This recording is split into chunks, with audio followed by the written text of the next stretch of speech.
Hi artists, you have just watched a video about David Hockney, a famous artist who created many landscapes. He also used lots of the different colors that you've been learning about. He used analogous colors, which are colors that are next to each other on the color wheel. He used complementary colors, which are colors that are opposite of each other on the color wheel. So today what I'd like you to do is to create your very own landscape in David Hockney's style. So I'm just going to start by showing you a couple of examples. Okay, so this is one that I had.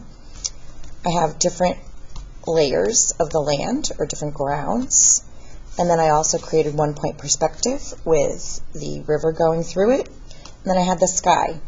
Now if you'll notice, I used analogous colors, all the different values of purple for the ground, and then I used a complementary color, so purple and yellow, for the sky. I used the yellow, but I used analogous colors of yellow, yellows, oranges, to create the sky.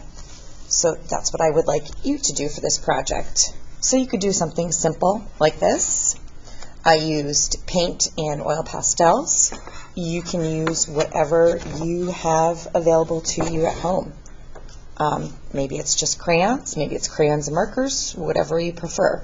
If you have paint or oil pastels, then great, you may use those as well. Here's another sample that I had.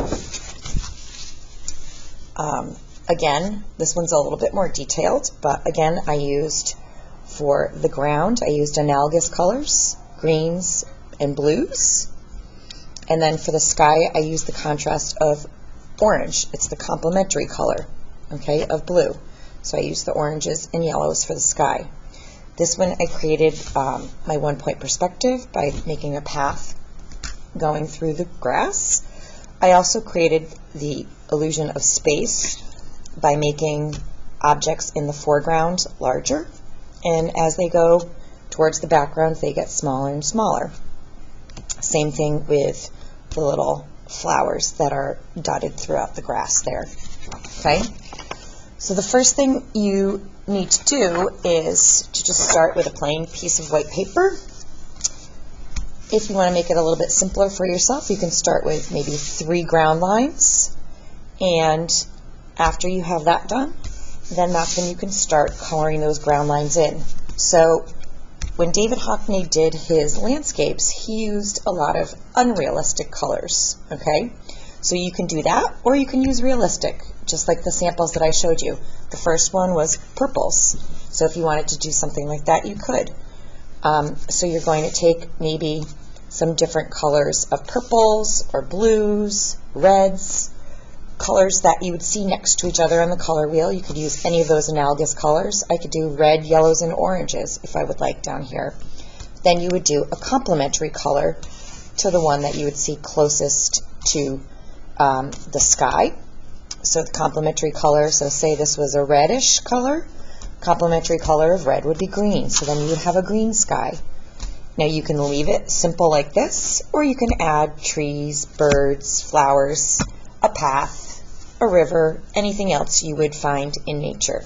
Okay? So again, you just want to start with those 3 basic ground lines, and then you can start coloring in. Make sure that the grounds are a little bit different.